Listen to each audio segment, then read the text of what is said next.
Welcome everyone to Box with Josh, where we talk about the weekend box office with me, Josh. So let's get right to it. First up, Blue Beetle came in first place this weekend hardly with an opening number of 25.4 million.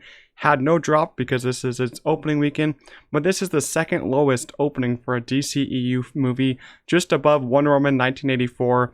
Yeah, I think this was kind of expected, but this is such a low number that it just has signs for such low figures for this movie. I mean, it was gonna go directly to streaming on Max, but it went to theaters, so at least they gained some money, but still, this is not gonna break even or make any more profit for the studio. I think the budget's around 110 million, so it has a long ways to go. It needs to build some legs on that second weekend for it to do any more damage. So we'll check that out on the second weekend to see how it does. But we got Barbie coming in second place with 21.5 million, just a 36.2% drop. It's now gained 567.3 million in its domestic cum so far. So Barbie just keeps rolling and rolling in that dough. Just a 36% drop. That's literally insane for this movie.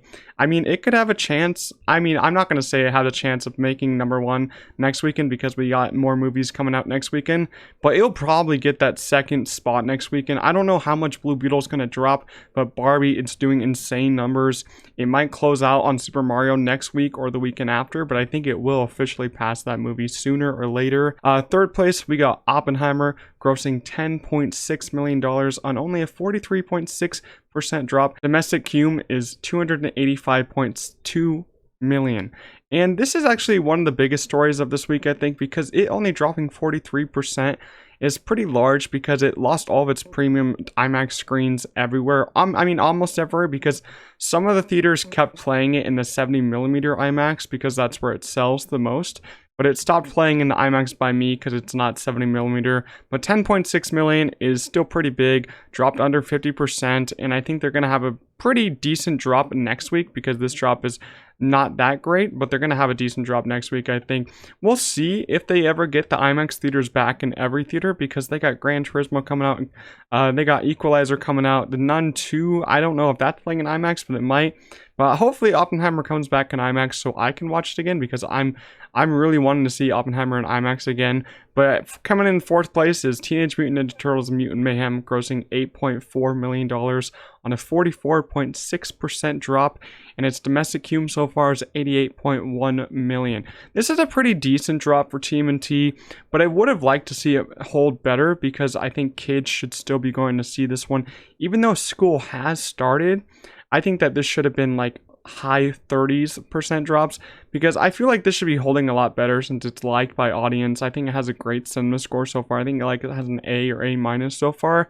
So I mean, this is an okay domestic cum so far, but I think it needs to build to at least 120 for me to be happy with its overall cum domestically. Worldwide, I forget what it's at, but I think it's holding pretty well worldwide. So we are probably going to get that sequel, but I don't know how much more we're going to get from this universe so far. Coming in fifth place is our newest release, Strays, grossing $8.3 million.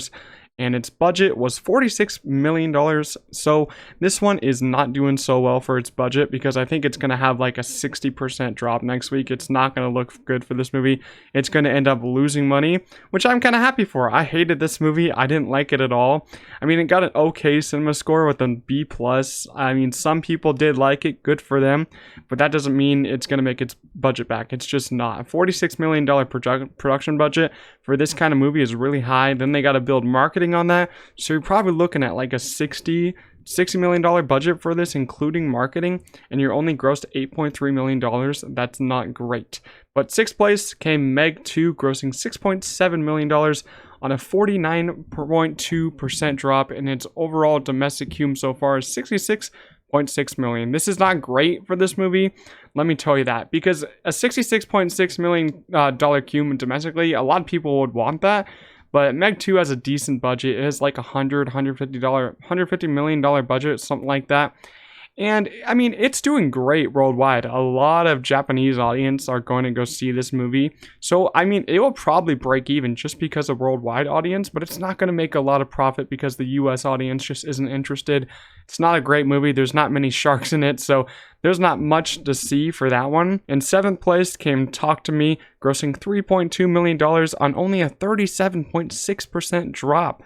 That is insane for a horror movie, especially A24, because all of A24's movies this year have just lost so much money. Beau Was Afraid especially has lost a lot of money for that studio. Talk to Me, though, has grossed $37.4 million total domestically on only a $4.5 million budget. $4.5 million. Oh my goodness. A24 did buy this one, so it's not officially their production, but they do own it now, so they take home all the profits of the movie. So they're going to take home a decent amount of profits on this one. Already a sequel was announced. This is just an insane drop for this movie. It's probably going to have a bigger drop, a little bit bigger drop next week, but it's probably going to still make a decent bit. I'm guessing that this one ends close, if not hit 50 million domestically, which would just be insane. And when the sequel comes out, that one's going to make even more. Budget will probably be pretty low for that one, but that movie is doing excellent. A movie that's not doing so excellent is Haunted Mansion, only grossing $3 million, a 46% drop, and its overall domestic cume so far is $58.8 million. Holy crap, this movie is probably Disney's biggest flop of the year. We thought like Quantumania was Disney's biggest flop, but Haunted Mansion is Disney's biggest flop. You know, I thought this movie was pretty like mid. It was like mid-tier. I gave it like a 5 out of 10. So it's not really bad, but like I don't see audiences going to see this. It's they release it in summer. It's a Halloween movie. I'm pretty sure everyone's going to wait for it to release in Disney Plus, because it's not making any money. I mean, Disney really inflates their budgets, so this one's probably going to lose a decent amount of money.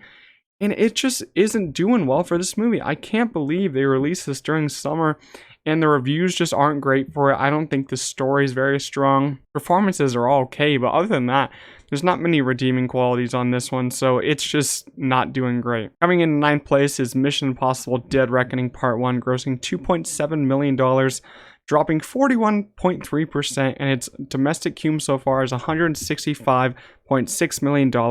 This is a pretty good drop. Its legs are holding because the legs were severely damaged by Barbenheimer coming out. And this movie, it really has an interesting story. A lot of people say that it failed, but I think that if it released in August or September, I think it would have done some big numbers, grossing like 800 million worldwide. But I think it's only going to get to like 600 or 500 million worldwide, which is pretty disappointing. I don't know why they decided to drop it a week before Barbie and Oppenheimer. It's a pretty disappointing choice by Paramount and Tom Cruise on that front, because I think it's an excellent movie. I have it on like my top 5, top 6 of the year. I think it's just such a fun time. I saw it 5 times in theaters. 41% drop though is pretty good, but I think it's just too late for this one. It's not going to get to 200 million domestically, which it should have gotten to. So it's kind of disappointing how that one landed. But Sound of Freedom grossed $2.5 million on a 49.5% drop. And its domestic cume so far is $177.6 million. This one's doing awesome. Sound of Freedom. I didn't see it so far. You guys tell me how it is in the comments. But only a 49% drop is pretty good, and it made back a lot of its budget. It's probably going to make a lot of profit. Sound of Freedom is doing excellent, so good for that movie. That's our top 10 movies of the box office this week. Next week, new releases. We only have 2 things coming out, 2 major things. We got Gran Turismo officially hitting theaters. It had so many sneak preview though, so we're going to see how that does. Sneak previews hurt The Flash, so I'm betting it's going to hurt Gran Turismo, but I really enjoyed this movie. I saw it 2 times so far. I might go one more. I'm not too sure on that one. So that's hitting theaters this week. And then Ahsoka is also hitting streaming this week. It's coming out a day early on Tuesday night. So check that one out. I'm definitely checking that one out. I'm excited for like a Rebels kind of sequel Star Wars show. So I'm excited for that one. So this week we've got Gran Turismo and Ahsoka. Let me know which one you're excited for. Let me know what you guys thought of this new format of Box with Josh. Hope you guys enjoyed, and I'll see you guys in the next one. Peace out.